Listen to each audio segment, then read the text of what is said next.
Hi friends, welcome to PSC tuition centre. ഇന്ന് നമ്മൾ പഠിക്കാൻ പോകുന്നത് ഫയർമാൻ്റെ സ്പെഷ്യൽ ടോപ്പിക്സ് ആണ്. പാർട്ട് 1 വീഡിയോ ആണ്. ഇതിനു മുമ്പ് ഞാൻ IT ആക്ടിൻ്റെ ഒരു വീഡിയോ അപ്ലോഡ് ചെയ്തിട്ടുണ്ട്.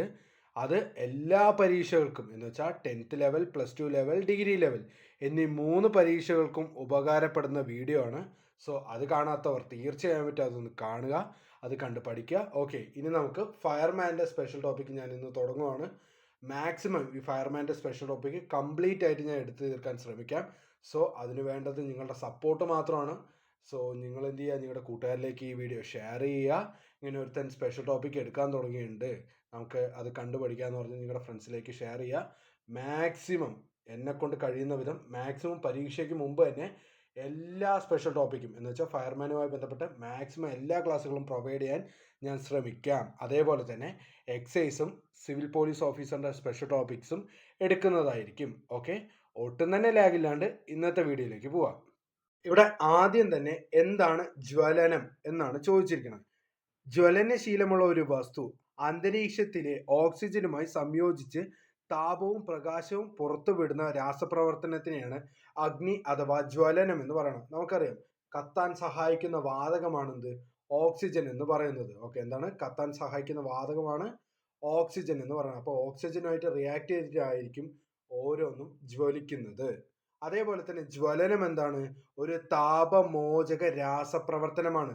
ജ്വലനം എന്താണ്, ഒരു താപമോചക രാസപ്രവർത്തനമാണ്. അഗ്നിയുടെ നിലനിൽപ്പിന് ജ്വലന സ്വഭാവമുള്ള വസ്തുവിൻ്റെയും ഓക്സിജന്റെയും തുടർച്ചയായ ലഭ്യതയെ ആശ്രയിച്ചിരിക്കുന്നു. അപ്പൊ അഗ്നി എന്തിനെ ആശ്രയിച്ചിരിക്കുന്നു എന്ന് ചോദിച്ചു കഴിഞ്ഞാൽ ഈ വസ്തു, അതേപോലെ തന്നെ ഓക്സിജന്റെ ലഭ്യത, ഇതിനെ ആശ്രയിച്ചിട്ടാണ് ജ്വലിക്കുന്നത്. അത് നമുക്ക് ബേസിക്കലി ഈ സ്റ്റേറ്റ്മെന്റ് കാണുമ്പോൾ തന്നെ എന്താണെന്നുള്ളത് നമുക്ക് മനസ്സിലാവും. ഓക്കെ, വിറക് തീർന്നാൽ പിന്നെ കത്താനൊന്നും ഇല്ലല്ലോ. അപ്പൊ എന്താണ്, അതേപോലെ ഈ വസ്തുവിന്റെ ലഭ്യതയും അതേപോലെ ഓക്സിജന്റെ ലഭ്യതയും അനുസരിച്ചിട്ടാണ് ജ്വലനത്തിന്റെ നിലനിൽപ്പ് എന്ന് പറയുന്നത്. നമ്മൾ അഗ്നിനെ ടോട്ടൽ 5ആയിട്ട് നമ്മൾ ഡിവൈഡ് ചെയ്തിട്ടുണ്ട്. എന്തിൻ്റെ അടിസ്ഥാനത്തിലാണ് നമ്മൾ 5ആയിട്ട് ഡിവൈഡ് ചെയ്തിരിക്കണമെന്ന് ചോദിച്ചു കഴിഞ്ഞാൽ ആകൃതി, വലുപ്പം, വ്യാപന രീതി. ആകൃതി, വലുപ്പം, വ്യാപന രീതി എന്നിവയെ അടിസ്ഥാനമാക്കിയിട്ട് നമ്മൾ ടോട്ടലായിട്ട് 5 ഡിവൈഡ് ചെയ്തിട്ടുണ്ട്. ഒന്നാമത് പൂൾ ഫയർ. തിരശ്ചീനമായ ഒരു ഇന്ധന ശേഖരണത്തിന് മുകളിൽ സംജാതമാകുന്ന ബാഷ്പം ഓക്സിജനുമായി പ്രവർത്തിച്ച് ഒന്നാകെ ജ്വലനത്തിന് വിധേയമാകുന്നതിനെ പറയുന്ന പേരാണെന്ത്, പൂൾ ഫയർ. ചിത്രം ശ്രദ്ധിക്ക്. ഇവിടെ എന്താണ്, ഒരു തിരശ്ചീനമായ പ്രദേശത്ത് തീ കത്തിപ്പിടിക്കുന്നതാണെന്ത്, പൂൾ ഫയർ എന്ന് പറയുക. എന്താണ്, താഴെ പെട്രോൾ ഇപ്പോൾ ഒഴിച്ചിട്ട് അതിനകത്ത് ഞാനിപ്പോൾ തീപ്പെട്ടി കൊണ്ട് കൊളുത്തി കഴിഞ്ഞാൽ അത് ഇങ്ങനെ ആളി അങ്ങോട്ട് പിടിക്കുമല്ലോ. എന്ന് വെച്ചാൽ ഒരു ഒരു ഒരു സർക്കിളിലോ അല്ലെങ്കിൽ ആ ഒരു പ്രദേശത്ത് മാത്രമായിട്ടാണല്ലോ അത് കത്തിപ്പിടിക്കുന്നത്. അതിനെയാണ് നമ്മൾ എന്ത് പറയുക, പൂൾ ഫയർ എന്ന് പറയുക. ഈ ചിത്രത്തിൽ നമുക്ക് കാണാൻ പറ്റും എന്താണ് പൂൾ ഫയർ എന്നുള്ളത്. അടുത്തതാണ് ജെറ്റ് ഫയർ. തുടർച്ചയായി ഒരേ ദിശയിലേക്കോ അല്ലെങ്കിലോ വ്യത്യസ്ത ദിശയിലേക്കോ ഒരു ഉറവിടത്തിൽ നിന്നോ പൈപ്പ് ലൈനിൽ നിന്നോ ശക്തമായി പുറത്തേക്ക് പ്രവഹിക്കുന്ന ദ്രാവക രൂപത്തിലോ വാതക രൂപത്തിലോ ഉള്ള ഇന്ധനം ജ്വലിക്കുന്നതിനെയാണ് നമ്മൾ എന്ത് പറയുക, ജെറ്റ് ഫയർ എന്ന് പറയുക. ഇന്ധനം പുറത്തു വരുന്നതിൻ്റെ ആക്കം, ദിശ, നിരക്ക്, വായുവിൻ്റെ ലഭ്യത എന്നിവയെ അനുസരിച്ച് ജെറ്റ് ഫയറിൻ്റെ സ്വഭാവം എന്താണ്, മാറും കേട്ടോ. അപ്പം എന്താണ്, ഒരു പൈപ്പ് ലൈനിൽ നിന്ന് ശക്തമായിട്ട് വരുന്ന ഒരു ദിശയിലേക്കോ അല്ലെങ്കിൽ വേറെ ഏതെങ്കിലും ഒരു ദിശയിലേക്കോ ശക്തമായി വരുന്ന ഫയറിനെയാണ് നമ്മൾ എന്ത് പറയുക, ജെറ്റ് ഫയർ എന്ന് പറയുക. ഇന്ധനം പുറത്തു വിടുന്നതിൻ്റെ ആക്കം, ദിശ, നിരക്ക്, വായുവിൻ്റെ ലഭ്യത അനുസരിച്ച് എന്താണ് ഈ ജെറ്റ് ഫയറിൻ്റെ സ്വഭാവം അങ്ങോട്ടും ഇങ്ങോട്ടും മാറും. നമുക്കിതാ ഇവിടെ ജെറ്റ് ഫയറിൻ്റെ ചിത്രം വ്യക്തമായിട്ട് കാണാൻ പറ്റുന്നുണ്ട്. ഇവിടുത്തെ എന്താണ്, ഈ ഒരു വലിയൊരു ടവറിൻ്റെ മുകളിൽ ഒരു ദിശയിലേക്ക് മാത്രം എന്താണ് ഈ തീ പടർന്നുകൊണ്ടിരിക്കുകയാണ്. ഒരു ഫോഴ്സിൽ ഒരു ദിശയിലേക്ക് മാത്രം വരുന്നതിനെയാണ് നമ്മൾ എന്ത് പറയുന്നത്, ജെറ്റ് ഫയർ എന്ന് പറയുന്നത്. നമ്മൾ പൂൾ ഫയർ നേരത്തെ നമ്മൾ നോക്കി, എന്താണ് ഒരു ചെറിയൊരു സർക്കിളിൻ്റെ ഉള്ളിൽ നമ്മൾ പെട്രോൾ ഒഴിച്ച് അത് കത്തിക്കുകയാണെങ്കിൽ ആ ഒരു സർക്കിളിൽ ഫുള്ളായിട്ട് അങ്ങനെ തീ ആളിപ്പിടിക്കുന്നതിനെയാണ് നമ്മൾ എന്ത്, പൂൾ ഫയർ എന്ന് പറയുന്നത്. ജെറ്റ് ഫയർ എന്താണ്, ഒരു പൈപ്പ് ലൈനിൽ നിന്നും ശക്തമായിട്ടോ അല്ലെങ്കിൽ ഏതെങ്കിലും ഒരു സ്രോതസ്സിൽ നിന്നും ശക്തമായിട്ട് വരുന്ന ഫയറിനെയാണ് നമ്മൾ എന്ത് പറയുന്നത്, ജെറ്റ് ഫയർ എന്ന് പറയുന്നത്. അടുത്തത് ഫ്ലാഷ് ഫയർ. കത്താൻ പര്യാപ്തമായ ഇന്ധന ബാഷ്പമോ പൊടിയോ ദ്രാവക ഇന്ധനങ്ങളുടെ സൂക്ഷ്മ കണികകളെ ആവശ്യമത്രേ വായുവിൻ്റെ സാന്നിധ്യത്തിൽ പെട്ടെന്നും ശക്തിയായും തീവ്രമായും കത്തുന്നതിനെയാണ് എന്ത് പറയുന്നത്, ഫ്ലാഷസ് ഫയർ എന്ന് പറയുന്നത്. എന്താണ്, കത്താൻ പര്യാപ്തമായ ഇന്ധന ബാഷ്പമോ പൊടിയോ ദ്രാവക ഇന്ധനങ്ങളുടെ സൂക്ഷ്മ കണികകളെ ആവശ്യമായത്ര വായുവിൻ്റെ സാന്നിധ്യത്തിൽ പെട്ടെന്നും ശക്തിയുമായി തീവ്രവുമായി കത്തുന്നതിനെയാണ് എന്ത് പറയുന്നത്, ഫ്ലാഷ് ഫയർ എന്ന് പറയുന്നത്.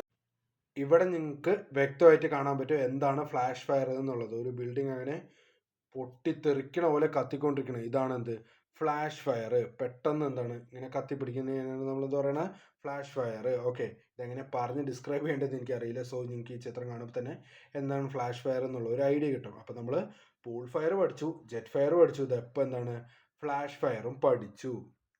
അടുത്തതാണ് ഫയർ ബോൾസ്. ഇന്ധന ബാഷ്പവും വായുവും കൂടി കലർന്ന മിശ്രിതം ഗോളാകൃതിയിൽ ഒന്നിച്ച് കത്തുന്നതിനെ പറയുന്ന പേരാണെന്ത്, ഫയർ ബോള്. എന്താണ്, ഗോളാകൃതിയിൽ ഒരു ബോൾ പോലെ ഇങ്ങനെ പൊട്ടിത്തെറിക്കുന്ന സമയത്ത് ഒരു ബോൾ പോലെ ഒരു ഷേപ്പ് വരുന്നതില്ലേ, അതിനെയാണ് എന്ത് നമ്മൾ ഫയർ ബോൾസ് എന്ന് പറയുന്നത്. അതെന്താണ്, boiling liquid expanding vapour explosion സംഭവിക്കുമ്പോഴാണ് ഫയർ ബോൾസ് സൃഷ്ടിക്കപ്പെടുന്നത്. അപ്പം എന്താണ്, ബ്ലീവ് ഉണ്ടാവുന്ന സമയത്താണ് എന്ത് ഈ ഫയർ ബോൾ സൃഷ്ടിക്കപ്പെടുന്നത്. എന്താണ്, ഇന്ധന ബാഷ്പവും വായുവും കൂടി കലർന്ന് മിശ്രിതം ഗോളാകൃതിയിൽ ഒന്നിച്ച് കത്തുന്നതിനെയാണ് എന്ത് ഫയർ ബോൾ എന്ന് പറയുന്നത്. നിങ്ങൾ കണ്ടിട്ടുണ്ടാവും, പല സിനിമകളിലൊക്കെ ഇങ്ങനെ കണ്ടിട്ടുണ്ടാവും, ഇങ്ങനെ ഒരു ഗോള ഷേപ്പ്, ഇങ്ങനെ ഒരു ഗോളാകൃതി അതിന് കിട്ടുന്നത്. ഈ ബോംബൊക്കെ കിട്ടുന്ന സമയത്ത് അതൊരു മേലെ പോയിട്ട് ഇങ്ങനെ ഗോളാകൃതി പോലെ ആവുന്നുണ്ടല്ലോ, അതിനൊക്കെയാണ് എന്ത് ഫയർ ബോൾസ് എന്ന് പറയുന്നത്. ഓക്കെ, അപ്പം എന്ത് മൂലമാണ് ഫയർ ബോൾസ് സൃഷ്ടിക്കപ്പെടുന്നതെന്ന് ചോദിച്ചു കഴിഞ്ഞാൽ എന്താണ്, boiling liquid expanding vapour explosion, BLEVE വഴിയാണ് എന്ത് ഈ ഫയർ ബോൾസ് സൃഷ്ടിക്കപ്പെടുന്നത്. എടാ പിള്ളേരെ, ഇതാ ഇവിടെ കണ്ടില്ലേ ഒരു ബോളിൻ്റെ ഷേപ്പ് കണ്ടില്ലേ ഫയർ ബോളിൻ്റെ അവിടെ, ഇതാണ് എന്ത് ആ ഒരു ഗോളാകൃതി പ്രാപിക്കുന്നത് കേട്ടോ. ഇതിനെയാണ് നമ്മൾ ഫയർ ബോൾ എന്ന് പറയുന്നത്. നമ്മൾ ടോട്ടലായിട്ട് ജെറ്റ് ഫയർ പഠിച്ചു, പൂൾ ഫയർ പഠിച്ചു, ഫ്ലാഷ് ഫയർ പഠിച്ചു, ഇപ്പം എന്താണ് ഫയർ ബോളും പഠിച്ചു കേട്ടോ. അടുത്തതാണ് ഫ്ലെയിംസ്.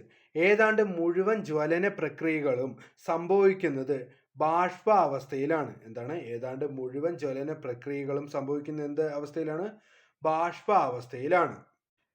ഇന്ധന ബാഷ്പവും വായുവും ചേർന്ന മിശ്രിതം ജ്വലന പരിധിക്കുള്ളിൽ ആകുമ്പോൾ മാത്രമാണ് ജ്വലനം സംഭവിക്കുന്നത്. ഇന്ധന ബാഷ്പവും വായുവും ചേർന്ന മിശ്രിതം ജ്വലന പരിധിക്കുള്ളിൽ ആകുമ്പോൾ മാത്രമാണ് ജ്വലനം സംഭവിക്കുന്നത്.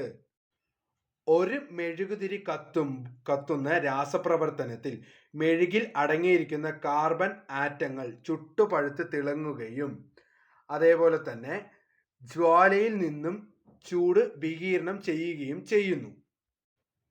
ഇന്ധന ബാഷ്പത്തിൻ്റെയും വായുവിൻ്റെയും ചലനത്തിനനുസരിച്ച് ജ്വാലയുടെ സ്ഥാനവും ചെറിയ തോതിൽ മാറിക്കൊണ്ടിരിക്കുന്നു. എന്താണ്, ഇന്ധന ബാഷ്പത്തിൻ്റെയും വായുവിൻ്റെയും ചലനത്തിനനുസരിച്ച് ജ്വാലയുടെ സ്ഥാനവും ചെറിയ തോതിൽ മാറിക്കൊണ്ടിരിക്കുന്നു.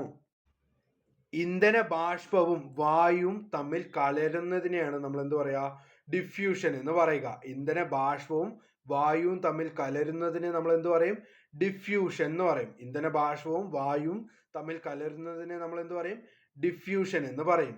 ഉന്നത ഊഷ്മാവിൽ ഡിഫ്യൂഷൻ വളരെ വേഗത്തിൽ നടക്കുന്നു. ഉന്നത ഊഷ്മാവിൽ എന്താണ്, ഡിഫ്യൂഷൻ വളരെ വേഗത്തിൽ നടക്കുന്നു. ഡിഫ്യൂഷൻ മുഖേന ഇന്ധന ബാഷ്പവും വായുവും കലർന്ന് സംഭവിക്കുന്ന ജ്വലനത്തെ പറയുന്ന പേരാണെന്ത്, ഡിഫ്യൂഷൻ ഫ്ലെയിം കേട്ടോ. എന്താണ്, ഡിഫ്യൂഷൻ മുഖേന ഇന്ധന ബാഷ്പവും വായുവും കലർന്ന് സംഭവിക്കുന്ന ജ്വലനത്തെ പറയുന്ന പേരാണെന്ത്, ഡിഫ്യൂഷൻ ഫ്ലെയിം കേട്ടോ. അപ്പം എന്താണ് ഡിഫ്യൂഷൻ എന്ന് ചോദിച്ചാൽ നമുക്കറിയാം, ഇന്ധന ബാഷ്പവും വായുവും തമ്മിൽ കലരുന്നതിനെയാണ് നമ്മളെന്ത് ഡിഫ്യൂഷൻ എന്ന് പറയുക. ഉന്നത ഊഷ്മാവിൽ എന്താണ്, ഡിഫ്യൂഷൻ വളരെ പെട്ടെന്ന് തന്നെ നടക്കും. അതേപോലെ ഡിഫ്യൂഷൻ മുഖേന ഇന്ധന ബാഷ്പവും വായുവും കലർന്ന് ഉണ്ടാവുന്ന ജ്വലനത്തെ നമ്മൾ എന്ത് പറയും, ഡിഫ്യൂഷൻ ഫ്ലെയിം എന്ന് പറയും. ഡിഫ്യൂഷന്റെ നിരക്ക് ജ്വാലയുടെ വലിപ്പത്തെയും ജ്വാലന നിരക്കിനെയും സ്വാധീനിക്കുന്നു. ഡിഫ്യൂഷന്റെ നിരക്ക് എന്താണ്, ജ്വാലയുടെ വലിപ്പത്തിനെയും എന്ന് വെച്ചാൽ ഹൈറ്റിനെയും അതേപോലെ അതിന്റെ നിരക്കിനെയും എന്താണ് സ്വാധീനിക്കുന്നു. ഇപ്പൊ പറഞ്ഞ കണ്ടന്റുകളൊക്കെ എന്താണ് ഒന്ന് അറിഞ്ഞിരുന്നാൽ മാത്രം മതി. ഇതൊക്കെ അങ്ങനെ കാണാപ്പാടം പഠിക്കൊന്നും വേണ്ട. എന്താണ് ഡിഫ്യൂഷൻ ഫ്ലെയിമിംഗ് എന്നുള്ളത് മാത്രം ഒന്ന് പഠിച്ചു വെക്കുക കേട്ടോ. എന്താണ് ഡിഫ്യൂഷൻ ഫ്ലെയിമിംഗ് എന്നുള്ളത് മാത്രം പഠിച്ചു വെക്കുക. ബാക്കിയൊക്കെ എന്താണ് ഒന്ന് മനസ്സിലാക്കിയാൽ മാത്രം മതി. അതേപോലെ അടുത്തതാണ് ഇനി എന്ത്, അഗ്നിയുടെ സവിശേഷതകൾ. ഫയർ ഈസ് ഫാസ്റ്റ്, നിമിഷങ്ങൾക്കുള്ളിൽ വൻ നാശമുണ്ടാകും. ശരിയാണല്ലോ? ഇതെല്ലാം ശരിയാണ്. അഗ്നിയുടെ ഓരോ സ്വഭാവ സവിശേഷതകളാണ് ഞാൻ പറഞ്ഞു എന്നേ ഉള്ളൂ കേട്ടോ. അപ്പം എന്താണ്, അഗ്നിയല്ല, ഫയർ ഈസ് വെരി ഫാസ്റ്റ് എന്ന് വെച്ചാൽ നിമിഷങ്ങൾക്കുള്ളിൽ വൻ നാശമുണ്ടാകും. ഫയർ ഈസ് ഹോട്ട്, ജ്വാലയേക്കാൾ താപമാണ് അപകടകാരി. എന്താണ്, ജ്വാലയേക്കാൾ താപമാണ് അപകടകാരി. ഫയർ ഈസ് ഡാർക്ക്, ചുരുങ്ങിയ സമയത്തിനുള്ളിൽ കരിയും ചാരവും മാത്രം അവശേഷിക്കും. എന്താണ്, ചുരുങ്ങിയ സമയത്തിനുള്ളിൽ എന്താണ് എല്ലാം കരിഞ്ഞു പോകണ്ട, കരിയും ചാരവും മാത്രമേ എന്താണ് പിന്നെ അവശേഷിക്കുള്ളൂ. ഫയർ ഈസ് ഡെഡ്ലി, എന്താണ് സർവനാശമാണ്. ഉൽപ്പന്നങ്ങളെല്ലാം ജീവസംഹാരികളാണ്. അപ്പൊ എന്താണ് നമ്മൾ പഠിച്ചു, എന്താണ് ഫയർ ഈസ് ഫാസ്റ്റ്, പെട്ടെന്ന് എന്താണ് വന്നാശം ഉണ്ടാവും. ഫയർ ഈസ് ഹോട്ട്, എന്താണ് ചൂടാണ് ഏറ്റവും അപകടകാരി. അതേപോലെ ഫയർ ഈസ് ഡാർക്ക്, എന്താണ് ചുരുങ്ങിയ സമയത്തിൻ്റെ ഉള്ളിൽ എല്ലാം നിഷ്പ്രഭമാക്കും, എന്ന് വെച്ചാൽ കരിയും ചാരമാക്കി മാറ്റിക്കളയും. അതേപോലെ ഫയർ ഈസ് ഡെഡ്ലി, എന്താണ് ഇത് സർവനാശം ഉണ്ടാക്കും. അടുത്തത് നമ്മൾ പറയുന്നത് classification of fire. Okay, ABCD അങ്ങനെ നമ്മൾ ക്ലാസിഫൈ ചെയ്തു വെച്ചിട്ടുണ്ട്. അതിൽ ക്ലാസ് A ഫയർ എന്താണെന്ന് ചോദിച്ചാൽ, കത്തിയാൽ ചാരമോ കരിയോ അവശേഷിക്കുന്ന തരത്തിലുള്ള ഖരവസ്തുക്കളിൽ ഉണ്ടാവുന്ന തീപിടുത്തത്തെ പറയുന്ന പേരാണ് എന്ത്, ക്ലാസ് A ഫയർ കേട്ടാ. എന്താണ്, കത്തിയാൽ കരിയോ ചാരമോ അവശേഷിക്കുന്ന ഖരവസ്തുക്കളിൽ ഉണ്ടാവുന്ന ജ്വലനത്തെയാണ് നമ്മൾ എന്ത് പറയുന്നത്, ക്ലാസ് A ഫയർ എന്ന് പറയുന്നത്. ഓക്കെ, അതിന് എക്സാമ്പിൾ എന്തൊക്കെയാണ്, തടി, പേപ്പർ, തുണി, പ്ലാസ്റ്റിക്, ഇതൊക്കെ എന്താണ് അതിന് എക്സാമ്പിൾ ആണ്. നമുക്കറിയാം ഇതൊക്കെ എന്താണ്, ഇപ്പോൾ തടി ഇട്ട് കഴിഞ്ഞാൽ അതെന്താണ് കരിക്കട്ട കിട്ടും. അതേപോലെ പേപ്പർ ഇട്ട് കഴിഞ്ഞാൽ അതിൻ്റെ ചെറിയ ചെറിയ ചാരങ്ങൾ കിട്ടും. അങ്ങനെ തുണി ഇട്ട് കഴിഞ്ഞാലും അതിൻ്റെ വേസ്റ്റ് നമുക്ക് കിട്ടും. പ്ലാസ്റ്റിക് ഇട്ട് കഴിഞ്ഞാൽ എന്താണ് അതിൻ്റെ കാർബണൊക്കെ നമുക്ക് കിട്ടുമല്ലോ. അപ്പം എന്താണ്, ഖരപദാർത്ഥങ്ങളാണെന്ത് ക്ലാസ് A ഫയർ കേട്ടോ. ഖരപദാർത്ഥങ്ങളാണെന്ത് ക്ലാസ് A ഫയർ. ഈ ക്ലാസ് A ഫയർ നമുക്ക് കെടുത്തണമെങ്കിൽ നമുക്ക് വെള്ളം ഉപയോഗിച്ച് കെടുത്താൻ പറ്റും. ഓക്കെ, അത് വെള്ളം ഉപയോഗിച്ച് കഴിഞ്ഞാൽ അധികം റിസ്ക് ഇല്ലാണ്ട് നമുക്ക് അത് കെടുത്താൻ പറ്റും. ഓക്കെ, അപ്പം എന്താണ്, ഈ തടിയൊക്കെ നമ്മൾ കത്തിക്കുകയാണെങ്കിൽ നമ്മൾ നേരെ ഇപ്പോൾ നമ്മളിപ്പോൾ അടുപ്പ് കത്തിക്കുകയാണെന്ന് വെക്കുക. അടുപ്പിൽ നമ്മളിപ്പോൾ എന്താണ്, അടുപ്പിൽ വെള്ളം ഒഴിക്കില്ല, എന്നാലും തീ കെടുത്താൻ വേണ്ടി നമ്മൾ ചെറുതായിട്ട് വെള്ളമൊക്കെ തെളിക്കില്ലേ. അപ്പം അങ്ങനെ ഒന്ന് ആലോചിച്ചാൽ മതി. അപ്പം എന്താണ്, ചെറിയ ചെറിയ എന്ന് വെച്ചാൽ പ്ലാസ്റ്റിക്, പേപ്പർ, തുണി, തടി, ഇതിനൊക്കെ നമ്മൾ കത്തിപ്പിടിച്ച് കഴിഞ്ഞാൽ നമ്മൾ നേരെ എന്താണ് കുറച്ച് വെള്ളം എടുത്ത് ഒഴിച്ച് അത് കെടുത്തും. അത് അപകടകാരി അല്ല. ഓക്കെ, ക്ലാസ് A ഫയർ എന്താണ്, വെള്ളം ഒഴിച്ചാൽ അത് അപകടം ഉണ്ടാക്കുന്നതല്ല. അടുത്തതാണ് എന്ത്, ക്ലാസ് B ഫയർ. അടുത്തതാണ് എന്ത്, ക്ലാസ് B ഫയർ. ഇതെന്താന്ന് ചോദിച്ചാൽ ജ്വലന സ്വഭാവമുള്ള ദ്രാവകങ്ങളിൽ ഉണ്ടാവുന്ന തീപിടുത്തമാണ് ക്ലാസ് B ഫയർ. അപ്പൊ ക്ലാസ് A ഫയർ എന്താണ്, ഖരപദാർത്ഥങ്ങൾ എന്ന് പറഞ്ഞു. ക്ലാസ് B ഫയർ എന്താണ്, ദ്രാവക പദാർത്ഥങ്ങളിൽ ഉണ്ടാകുന്നതാണ്. എന്ത്, പെട്രോളിയം ഉൽപ്പന്നം, അതേപോലെ ആൽക്കഹോള്, പെയിന്റ്. ഓക്കെ, പെട്രോളിയം ഉൽപ്പന്നം, ആൽക്കഹോള്, പെയിന്റിലൊക്കെ തീ പിടിച്ചു കഴിഞ്ഞാൽ നേരെ പോയി വെള്ളം ഒഴിക്കുക നീ, ഇല്ലല്ലോ. വെള്ളം ഒഴിച്ചു കഴിഞ്ഞാൽ എന്താ ഒറ്റ കത്തി പിടിക്കില്ല, ആളിക്കത്തുണ്ട്. അതൊക്കെ അങ്ങനെയൊന്നും ചെയ്യരുത് കേട്ടാ. അപ്പൊ ഇതൊക്കെ നമ്മൾ എങ്ങനെയാ കെടുത്തുക, അതേപോലെ ഡ്രൈ കെമിക്കൽ പൗഡർ യൂസ് ചെയ്തിട്ടൊക്കെയാണ് എന്ത് ഈ ക്ലാസ് B ഫയർ എന്ത് കെടുത്തുക. ഓക്കെ, ക്ലാസ് A ഫയർ ആകുമ്പോൾ ഖരപദാർത്ഥമാണ്, നമുക്ക് വെള്ളം ഒഴിച്ചാൽ അധികം റിസ്ക് ഇല്ല. ഓക്കെ, അധികം റിസ്ക് ഇല്ല, അത് കേടും. അതേ ക്ലാസ് B ഫയർ എന്താണ്, ഈ ദ്രാവക പദാർത്ഥങ്ങളാണ്, എന്ന് വെച്ചാൽ നമ്മുടെ പെട്രോളിയം, ആൽക്കഹോള്, അങ്ങനത്തെ, അതുപോലെ പെയിന്റ്, ഇതൊക്കെയാണ്. ഇതിലൊക്കെ തീ പിടിച്ചു കഴിഞ്ഞാൽ നമ്മൾ പോയിട്ട് വെള്ളം ഒഴിച്ചു കഴിഞ്ഞാണല്ലോ അത് വീണ്ടും ആളിക്കത്താൻ തുടങ്ങും. അത് വീണ്ടും ഹൈലി റിസ്ക് ആണ്. സോ നമ്മൾ അത് എന്തുകൊണ്ട് കെടുത്തും എന്ന് ചോദിച്ചു കഴിഞ്ഞാൽ, എന്തുകൊണ്ട് കെടുത്തും എന്ന് ചോദിച്ചു കഴിഞ്ഞാൽ നമ്മൾ ഫോം യൂസ് ചെയ്യും, പത യൂസ് ചെയ്യും. അതേപോലെ എന്താണ്, ഡ്രൈ കെമിക്കൽ പൗഡർ യൂസ് ചെയ്തിട്ടാണ് എന്ത് നമ്മൾ ആ ക്ലാസ് B ഫയർ കെടുത്തുക കേട്ടാ. ഈ ഒരു പ്രവൃത്തിനെ നമ്മൾ എന്ത് പറയും, സ്മൂത്തറിങ് അല്ലെങ്കിൽ ബ്ലാങ്കറ്റിംഗ് എന്നൊക്കെ നമ്മൾ ഈ ക്ലാസ് B ഫയർ കെടുത്തുന്ന പ്രവർത്തനത്തെ നമ്മൾ പറയും കേട്ടാ. അടുത്തതാണ് എന്ത്, ക്ലാസ് C ഫയർ. ജ്വലന സ്വഭാവമുള്ള വാതകങ്ങളിൽ ഉണ്ടാവുന്ന തീപിടുത്തം. അപ്പൊ A എന്ന് പറഞ്ഞു ഖരമാണ്, B പറഞ്ഞു ദ്രാവകമാണ്, C പറഞ്ഞു എന്താണ് വാതകമാണ്. ഓക്കെ, എന്താണ് C എന്താണ് വാതകമാണ്. അതാണ് നമ്മൾ എന്ത് ക്ലാസ് C ഫയർ എന്ന് പറയുന്നത്. ഓക്കെ, ഇതിനകത്ത് എന്താണ് ഈ LPG, അസറ്റലിൻ, അതേപോലെ ഹൈഡ്രജൻ, എന്നിവ കത്തിപ്പിടിക്കുന്നതാണ് ഇതിനൊരു എക്സാമ്പിൾ ആയിട്ട് പറയുന്നത്. ഇതിനകത്ത് നമ്മൾ എന്ത് ചെയ്യും? വെള്ളം കൊണ്ട് ഒഴിക്കുമോ? ഇല്ല. അപ്പൊ എന്താണ്? പൊട്ടിത്തെറിക്കും ട്ടാ. ഓക്കെ. ഡ്രൈ കെമിക്കൽ പൗഡർ, അലസവാതകങ്ങൾ എന്ന് വെച്ചാൽ ഹാലോൺ, അതേപോലെ കാർബൺ ഡൈ ഓക്സൈഡ് എന്നിവ ഉപയോഗിച്ചിട്ടാണ് നമ്മൾ എന്ത് ചെയ്യുക? ഈ തീ കെടുത്തുക കേട്ടാ. എന്താണ്? ജ്വലന സ്വഭാവമുള്ള വാതകങ്ങൾ, വീണ്ടും ഞാൻ പറയാം, ജ്വലന സ്വഭാവമുള്ള വാതകങ്ങൾ കത്തണ സമയത്ത് നമ്മൾ എന്തുകൊണ്ട് ആ തീ കെടുത്തു എന്ന് ചോദിച്ചു കഴിഞ്ഞാൽ എന്താണ്? ഡ്രൈ കെമിക്കൽ പൗഡറും അതേപോലെ അലസവാതകങ്ങൾ യൂസ് ചെയ്തിട്ടാണ് നമ്മൾ എന്ത് ചെയ്യുക? അത് നമ്മൾ തീ കെടുത്തുക കേട്ടാ. അടുത്തതാണ് ക്ലാസ് ഡി ഫയർ. ജ്വലന സാധ്യതയുള്ള ലോഹങ്ങളിൽ ഉണ്ടാവുന്ന തീപിടുത്തം. ജ്വലന സാധ്യതയുള്ള ലോഹങ്ങളിൽ ഉണ്ടാവുന്ന തീപിടുത്തത്തെയാണ് എന്ത്? ക്ലാസ് ഡി ഫയർ ആയിട്ട് നമ്മൾ ക്ലാസിഫൈ ചെയ്ത് വെച്ചിരിക്കുന്നത്. അവിടെ എന്താണ്? സോഡിയം, മെഗ്നീഷ്യം, കാൽസ്യം, സിങ്ക് തുടങ്ങിയവ കത്തുന്ന സമയത്ത് നമ്മൾ എന്തുകൊണ്ട് അത് കെടുത്തും? ഡ്രൈ കെമിക്കൽ പൗഡറും അതേപോലെ CO2 ഒക്കെ യൂസ് ചെയ്തിട്ട് നമ്മളത് കെടുത്തും ട്ടാ. ഇൻ കേസ് കത്തിക്കൊണ്ടിരിക്കുന്ന ലോഹങ്ങളിൽ ജലം പതിച്ചാൽ എന്താണ്? പൊട്ടിത്തെറിയും വൻ അപകട സാധ്യതയും ഉണ്ടാവും ട്ടാ. എന്താണ്? In case sodium, magnesium, calcium, zinc ഒക്കെ കത്തിക്കൊണ്ടിരിക്കുന്ന സമയത്ത് ഓടിപ്പോയിട്ട് വെള്ളം ഒഴിച്ച് കെടുത്തി കഴിഞ്ഞാൽ എന്തായിരിക്കും അവസ്ഥ? പൊട്ടിത്തെറിക്കും. പിന്നെ നമ്മൾ ഈ പഴയ സിനിമകളിൽ കാണുന്ന പോലെ ഇങ്ങനെ കരിഞ്ഞുണങ്ങിയിട്ടൊക്കെ ഇരിക്കേണ്ടി വരും. പഴയ സിനിമകളിൽ ഈ ബോംബൊക്കെ പൊട്ടിക്കഴിഞ്ഞാൽ എന്താണ്? കോമഡി കഥാപാത്രങ്ങൾ മാത്രം മരിക്കാണ്ട് ഇങ്ങനെ കരിഞ്ഞുണങ്ങി ഷർട്ടൊക്കെ കീറിയിട്ടൊരു നിൽക്കില്ലേ? അതേപോലെ നിൽക്കേണ്ടി വരും. ശരിക്കും എന്ന് പറഞ്ഞു കഴിഞ്ഞാൽ പടമാകും ട്ടാ. അത്രേ ഉള്ളൂ. അപ്പോൾ അതിനൊന്നും ചെയ്യാൻ നിൽക്കരുത്. നമ്മളിത് പഠിക്കുന്നത് എന്തിനു വേണ്ടിയിട്ടാണ്? ഇങ്ങനെയൊക്കെ പ്രിക്കോഷൻസിന് വേണ്ടിയിട്ടാണ്. ഓക്കെ. അപ്പോൾ എന്താണ്? ക്ലാസ് എ ഫയർ എന്താണെന്ന് ചോദിച്ചു കഴിഞ്ഞാൽ ഖരപദാർത്ഥങ്ങൾ എന്ന് വെച്ചാൽ നമ്മുടെ തടി, പേപ്പർ, തുണി, പ്ലാസ്റ്റിക് ഇതൊക്കെ നമുക്ക് ജലം ഉപയോഗിച്ചും കെടുത്താൻ സാധിക്കും. അതിനുശേഷമാണ് എന്ത്? Class B fire. Class B fire എന്താണ്? ദ്രാവകം എന്ന് പറയുമ്പോൾ എന്താണ്? പെട്രോളിയം, ആൽക്കഹോള്, പെയിന്റ് ഇതിലൊക്കെ തീ പിടിക്കുന്ന സമയത്ത് നമ്മൾ യൂസ് ചെയ്യേണ്ടത് എന്താണ്? ഫോമും അതേപോലെ ഡ്രൈ കെമിക്കൽ പൗഡറും കൂടിയിട്ടാണ് യൂസ് ചെയ്യേണ്ടത്. ഇതിനെ നമ്മൾ പറയുന്ന മറ്റൊരു പേരാണ് എന്ത്? സ്മൂത്തറിങ്ങും അതേപോലെ ബ്ലാങ്കറ്റിംഗ് എന്നും പറയുക. അതിനുശേഷം ക്ലാസ് സി ഫയർ. സി എന്ന് പറയുമ്പോൾ എന്താണ്? വാതകം വരും. ഏതൊക്കെ വാതകങ്ങൾ? LPG, അസറ്റലീൻ, ഹൈഡ്രജൻ എന്നിവയൊക്കെ ഉള്ള വാതകങ്ങൾ കത്തിപ്പിടിക്കുന്ന സമയത്ത് നമ്മൾ എന്ത് യൂസ് ചെയ്യും? CO2 അതേപോലെ ഹാലോൺ എന്ന് പറഞ്ഞ അലസവാതകങ്ങളും അതേപോലെ തന്നെ എന്താണ്? ഡ്രൈ കെമിക്കൽ പൗഡറും നമ്മൾ യൂസ് ചെയ്യുന്നതായിരിക്കും. അതിനുശേഷമാണ് എന്ത്? Class D fire. Class D fire എന്താണ്? ലോഹങ്ങളിൽ ഉണ്ടാവുന്ന തീപിടുത്തം എന്ന് വെച്ചാൽ സോഡിയം, മാഗ്നീഷ്യം, കാൽസ്യം, സിങ്ക് ഓക്കെ ഇതിലൊക്കെ ഉണ്ടാവുന്ന തീപിടുത്തം.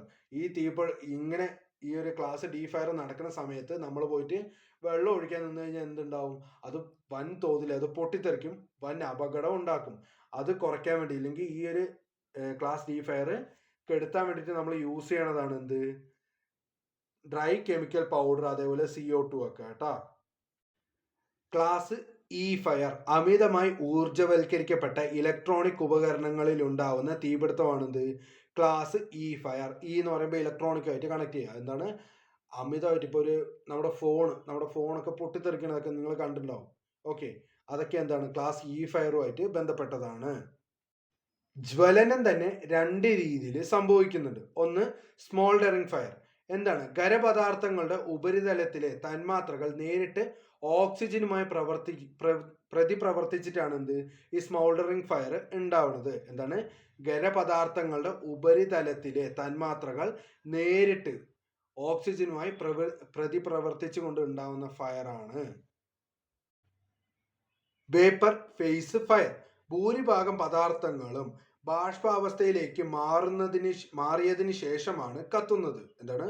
ഭൂരിഭാഗ പദാർത്ഥങ്ങളും ബാഷ്പാവസ്ഥയിലേക്ക് മാറിയതിന് ശേഷമാണ് കത്തുന്നത്. ഇന്ധന ബാഷ്പവും ഓക്സിജനും ചേർന്ന മിശ്രിതം ജ്വലിക്കുന്ന ഭാഗമാണ് ജ്വാല ആയി കാണപ്പെടുന്നത്. എന്താണ്? ഇന്ധന ബാഷ്പവും ഓക്സിജനും ചേർന്ന് മിശ്രിതം ജ്വലിക്കുന്ന ഭാഗമാണിത് ജ്വാല ആയി കാണപ്പെടുന്നത്. ജ്വലനം ഒരു ഇന്ധനം ഓക്സിജനുമായി ചേർന്ന് നടത്തുന്ന താപമോചക രാസപ്രവർത്തനമാണ് എന്ത്? ജ്വലനം എന്ന് പറയുന്നത്. ഇതിന്റെ ഫലമായി ചൂടും പ്രകാശവും പുകയും മറ്റു വാതകങ്ങളും ഉൽപ്പാദിപ്പിക്കപ്പെടുന്നു. ഇന്ധനങ്ങൾ ഖര, ദ്രാവക, വാതക അവസ്ഥകളിൽ സ്ഥിതി ചെയ്യുന്നവയാണ്. ജ്വലനം ഒരിക്കൽ ആരംഭിച്ചാൽ ജ്വലനത്തിന് ആവശ്യമായ 3 ഘടകങ്ങൾ ഒന്നിനെ ഇന്ധനം, ഓക്സിജൻ, ചൂട് നീക്കം ചെയ്യുന്നത് വരെ അല്ലെങ്കിൽ അവസാനിക്കുന്നത് വരെ സ്വയം തുടർന്നു കൊണ്ടിരിക്കും. ജ്വലന സ്വഭാവമുള്ള ദ്രാവകമോ വാതകമോ വായുമായി ഒരു പ്രത്യേക അനുപാതത്തിലാണെങ്കിൽ മാത്രമേ തീ പിടിക്കുകയുള്ളൂ. ഇതറിയപ്പെടുന്നതാണ് ജ്വലന പരിധി. അപ്പൊ എന്താണ് ജ്വലന പരിധി എന്ന് ചോദിച്ചു കഴിഞ്ഞാൽ, ജ്വലന സ്വഭാവമുള്ള ദ്രാവകമായിക്കോട്ടെ വാതകമായിക്കോട്ടെ വായുവുമായിട്ട് ഒരു പ്രത്യേക അനുപാതത്തിലാണെങ്കിൽ മാത്രമേ തീ പിടിക്കുകയുള്ളൂ. ഒരു പ്രത്യേക അനുപാതത്തിലാണെങ്കിൽ മാത്രമേ എന്താണ് തീ പിടിക്കുകയുള്ളൂ. അതാണ് ജ്വലന പരിധി എന്ന് പറയുന്നത്. ഓരോന്നിനും ഓരോ ജ്വലന പരിധി ഉണ്ട്. അത് നമ്മൾ എന്താണ് വഴിയെ പഠിക്കുന്നതായിരിക്കും. ഓക്കെ, ജ്വലന പരിധിക്ക് മുകളിലോ താഴെയോ ഉള്ള അനുപാതത്തിൽ തീപിടുത്തം ഉണ്ടാകുകയില്ല. എന്താണ് ജ്വലന പരിധിക്ക് മുകളിലോ താഴെയോ ആണെങ്കിൽ എന്താണ് തീപിടുത്തം ഉണ്ടാകില്ല. വീണ്ടും ഞാൻ പറയുന്നു, ജ്വലന പരിധിക്ക് മുകളിലാണെങ്കിലും ശരി അല്ലെങ്കിൽ താഴെയാണെങ്കിലും ശരി എന്താണ് തീ പിടിക്കുകയില്ല. National academy of fire and safety engineering സ്ഥിതി ചെയ്യുന്നത് എവിടെയാണ്? നാഗ്പൂർ, മഹാരാഷ്ട്ര. എന്താണ് national academy of fire and safety engineering സ്ഥിതി ചെയ്യുന്നത് എവിടെയാണ്? നാഗ്പൂർ, മഹാരാഷ്ട്ര. വീണ്ടും ഞാൻ പറയാം, national academy of fire and safety engineering എവിടെയാണ്? നാഗ്പൂർ. എനിക്ക് അങ്ങ് നാഗ്പൂറും വരെയുണ്ടാ പിടി. ഓക്കെ, എന്താണ് നാഗ്പൂർ, മഹാരാഷ്ട്ര. ആ ഡയലോഗൊക്കെ ഓർമ്മ വരുന്നതാണ് കേട്ടോ, എന്നാലേ നമുക്ക് പഠിക്കാൻ പറ്റുള്ളൂ. എന്ന് വെച്ചാൽ ജസ്റ്റ് പറഞ്ഞത്. ഓക്കെ, അപ്പം എന്താണ് നമ്മളിനി ജ്വലന പരിധിയാണ് പഠിക്കാൻ പോണത്. ഓക്കെ, ഇതെല്ലാം നല്ല രീതിക്ക് ഒന്ന് പഠിച്ചു വെക്കുക. ഓക്കെ, ഹൈഡ്രജൻ അതിൻ്റെ താഴ്ന്ന പരിധി എത്രയാണ്? 4.1. ഹൈഡ്രജന്റെ താഴ്ന്ന പരിധി എത്രയാണ്? 4.1. ഉയർന്ന പരിധി എത്രയാണ്? 74 കേട്ടാ. ഓക്കെ, എന്താണ് ഉയർന്ന പരിധി? 74. താഴ്ന്ന പരിധി എത്രയാണ്? 4.1 ആണ്. അതേപോലെ അസറ്റലൈൻ എന്താണ്? 2.5 ആണ്. അതിൻ്റെ ഉയർന്ന പരിധി എത്രയാണ്? 80 ആണ്, ഇല്ലെങ്കിൽ 80 ആണ്. ഓക്കെ, അസറ്റലൈൻ എന്താണ്? 2.5 ആണ് എന്ത് താഴ്ന്ന പരിധിയും, ഉയർന്ന പരിധി എത്രയാണ്? 80 ആണ്. ബ്യൂട്ടൈൻ എത്രയാണ്? 1.5 ആണ് താഴ്ന്ന പരിധി. 1.5 ആണ് താഴ്ന്ന പരിധി. ഉയർന്ന പരിധി എത്രയാണ്? 9 ആണ്. ഉയർന്ന പരിധി എത്രയാണ്? 9 ആണ്. പെട്രോള് താഴ്ന്ന പരിധി 1.2. ഓക്കെ, അതേപോലെ ഉയർന്ന പരിധി എത്രയാണ്? 6 ആണ്. പെട്രോൾ എന്താണ് താഴ്ന്ന പരിധി? 1.2 ആണ്. ഉയർന്ന പരിധി എത്രയാണ്? 6 ആണ്. അതേപോലെ മീഥൈൻ 5 ആണ് താഴ്ന്ന പരിധി. ഉയർന്ന പരിധി എത്രയാണ്? 15 ആണ്. താഴ്ന്നത് 5, ഉയർന്ന പരിധി എത്രയാണ്? 15. കാർബൺ മോണോക്സൈഡിന് എന്താണ്? 12.5 ആണ് എന്ത് താഴ്ന്ന പരിധിയും. അതേപോലെ 74.2 ആണ് എന്ത് ഉയർന്ന പരിധിയും. ഓക്കെ, ഈ ഒരു ഇത് മാത്രം ഞാൻ ഒന്നും കൂടി ചെറുതാക്കാം. ഇത് കറക്റ്റായിട്ട് ഒന്ന് പ്രോപ്പറായി സ്ക്രീൻഷോട്ട് ചെയ്യുകയോ അല്ലെങ്കിൽ ഇത് കൈയോടെ ഒന്ന് നോട്ട് ചെയ്ത് വെക്കുകയോ ചെയ്യുക കേട്ടോ. ഓക്കെ, നോട്ട് ചെയ്ത് വെക്കുകയോ ചെയ്യുക. അഗ്നിശമന പതാക ദിനം എപ്പോഴാണെന്ന് ചോദിച്ചാൽ മാർച്ച് 8 ആണ്. അഗ്നിശമന പതാക ദിനം എപ്പോഴാണ്? മാർച്ച് 8 ആണ്. ഈ മാർച്ച് 8-ന് മറ്റൊരു പ്രത്യേകതയുണ്ട്. അറിയുന്നവർ എന്ത് ചെയ്യുക? താഴെ കമൻറ്റ് ചെയ്യുക കേട്ടോ. മാർച്ച് 8-ന്റെ പ്രത്യേകത എന്തെന്നുള്ളത് താഴെ കമൻറ്റ് ചെയ്യുക. അപ്പം ഇതും കൂടി നമുക്ക് കണക്ട് ചെയ്ത് പഠിക്കാൻ പറ്റും. ഓക്കെ, അപ്പം അഗ്നിശമന പതാക ദിനം എപ്പോഴാണ്? മാർച്ച് 8 ആണ്. ഈ അഗ്നിശമന പതാക ദിനത്തിന് ഒരു കഥയുണ്ട്. ആ കഥയൊന്നും ഞാൻ പറയാം. അത് ഇവിടെ താഴെ എഴുതിയിട്ടുണ്ട്, അതൊന്ന് ചുരുക്കി ഞാൻ പറയാം. 1984 മാർച്ച് 8-ന് അമ്പലമുകളിലുള്ള കൊച്ചിൻ ഓയിൽ റിഫൈനറിയിൽ ഉണ്ടായ തീപിടുത്തത്തെ തുടർന്ന് നാഫ്ത ടാങ്ക് പൊട്ടിത്തെറിക്കുന്ന പറഞ്ഞൊരു സിറ്റുവേഷൻ ഉണ്ടായിരുന്നു. ആ സമയത്ത് എന്ത് ചെയ്തു?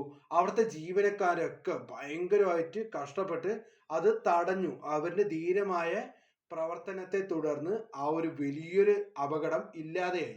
അതിനുശേഷമാണ് എന്ത് നമുക്ക് ഫയർ സർവീസ് പതാക ദിനം മാർച്ച് 8-ന് ആചരിക്കാമെന്ന് തീരുമാനിച്ചത്.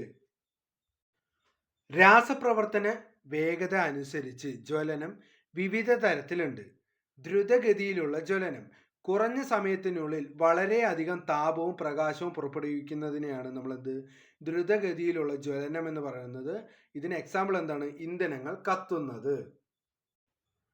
അടുത്തതാണ് സ്ഫോടനം. വളരെ കുറഞ്ഞ സമയം കൊണ്ട് വളരെയധികം ചൂടും ശബ്ദവും പ്രകാശവും വലിയ മർദ്ദത്തിൽ പുറത്തുവിടുന്നതിനെയാണ് നമ്മൾ സ്ഫോടനം എന്ന് പറയുന്നത്. ഇതാണ് വെടിമരുന്ന്, ഡൈനാമൈറ്റ് തുടങ്ങിയ സ്ഫോടന വസ്തുക്കൾ കത്തുന്നത്. അപ്പം എന്താണ്? ഒന്ന് ദ്രുതഗതിയിലുള്ള ജ്വലനം. എന്താണ്? ഇന്ധനങ്ങൾ കത്തുന്നതിനെയാണ് നമ്മൾ ദ്രുതഗതിയിലുള്ള ജ്വലനം എന്ന് പറയുന്നത്. കുറഞ്ഞ സമയത്തിനുള്ളിൽ വളരെയധികം താപവും വളരെയധികം പ്രകാശവും പുറത്തുവിടുന്നതിനെയാണ് നമ്മൾ ജ്വലനം അല്ലെങ്കിൽ ദ്രുതഗതിയിലുള്ള ജ്വലനം എന്ന് പറയുന്നത്. സ്ഫോടനം എന്താണെന്ന് പറഞ്ഞു കഴിഞ്ഞാൽ വളരെ കുറഞ്ഞ സമയം കൊണ്ട് വലിയ ചൂടും വലിയൊരു ശബ്ദവും ഉണ്ടാക്കുന്നതിനെയാണ് നമ്മൾ എന്താ പറയുക സ്ഫോടനം എന്ന് പറയുക. അതെന്താണ് വെടിമരുന്ന്, ഡൈനാമൈറ്റ് തുടങ്ങിയ സ്ഫോടക വസ്തുക്കൾ കത്തുന്നത്. അതിനുശേഷമാണ് എന്ത് മന്ദഗതിയിലുള്ള ജ്വലനം. ഇതിൽ വളരെ കുറഞ്ഞ അളവിലുള്ള താപമോ പ്രകാശമോ പുറത്തുവിടുന്നു. അതാണെന്ത് ഇരുമ്പ് തുരുമ്പിക്കുന്നു.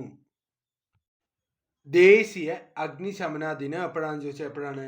ഏപ്രിൽ 14-നാണ്. ദേശീയ അഗ്നിശമന ദിനം എപ്പോഴാണ്? ഏപ്രിൽ 14-നാണ്. 1944 ഏപ്രിൽ 14-ന് ബോംബെയിലെ ഡോക്ക് യാർഡിലുണ്ടായ തീപിടുത്തത്തിൽ അന്ന് അവിടെ വർക്ക് ചെയ്തിട്ടുണ്ടായിരുന്ന ഫയർ സർവീസ് ഉദ്യോഗസ്ഥർ മരിക്കുകയുണ്ടായി. ഓക്കെ, അവർക്ക് ആദരാഞ്ജലികൾ അർപ്പിക്കുന്നതിന് വേണ്ടിയിട്ടാണ് എല്ലാ വർഷവും ഏപ്രിൽ 14 എന്ത് അഗ്നിശമന ദിനമായിട്ട് നമ്മൾ ആചരിച്ചു വരുന്നത്. ഓക്കെ, അപ്പോൾ 1944-നായിരുന്നു ആ അപകടം ഉണ്ടായിരുന്നത്. തീപിടുത്തം ഉണ്ടായ കപ്പൽ ഏതെന്ന് ചോദിച്ചു കഴിഞ്ഞാൽ SS ഫോർട്ട് സ്റ്റീക്കൈനാണ് ആ തീപിടുത്തമുണ്ടായ കപ്പൽ. ബോംബെയിലെ വിക്ടോറിയ തുറമുഖത്തിൽ വെച്ചിട്ടാണ് ഈ ഒരു സ്ഫോടനം ഉണ്ടായത്. 2023 ദേശീയ അഗ്നിശമന ദിനത്തിന്റെ പ്രമേയം എന്താണെന്ന് ചോദിച്ചു കഴിഞ്ഞാൽ അതെന്താണ്? ഷോർട്ട് ഫോം ആയിട്ട് അഗ്നി എന്ന് പഠിച്ചു വെക്കുക. എന്താണ്? Awareness in fire safety for growth of national infrastructure. Awareness in fire safety for growth of national infrastructure. Okay, അഗ്നി എന്ന് പഠിച്ചു വെക്കുക. ഷോർട്ടായിട്ട് എന്താണ്? അഗ്നി എന്ന് പഠിച്ചു വെക്കുക. Awareness in fire safety for growth of national infrastructure 2023 പ്രമേയമാണ് കേട്ടോ. 2024 പ്രമേയം എന്തെന്ന് ചോദിച്ചാൽ ensure fire safety to contributes towards nation building കേട്ടോ. Ensure fire safety to contribute towards nation building ആണ് എന്ത് 2024 പ്രമേയം. 23 നമ്മൾ പറഞ്ഞു അഗ്നി എന്ന് ഷോർട്ട് ഫോം ആയിട്ട് പഠിച്ചു വെക്കുക. എന്താണ്? Awareness in fire safety for growth of national infrastructure ആണ് എന്ത് 2023 പ്രമേയം. അഗ്നി എന്ന് മൈൻഡിൽ ഫീഡ് ചെയ്ത് വെക്കുക കേട്ടോ. അതേപോലെ 2024 എന്താണ്?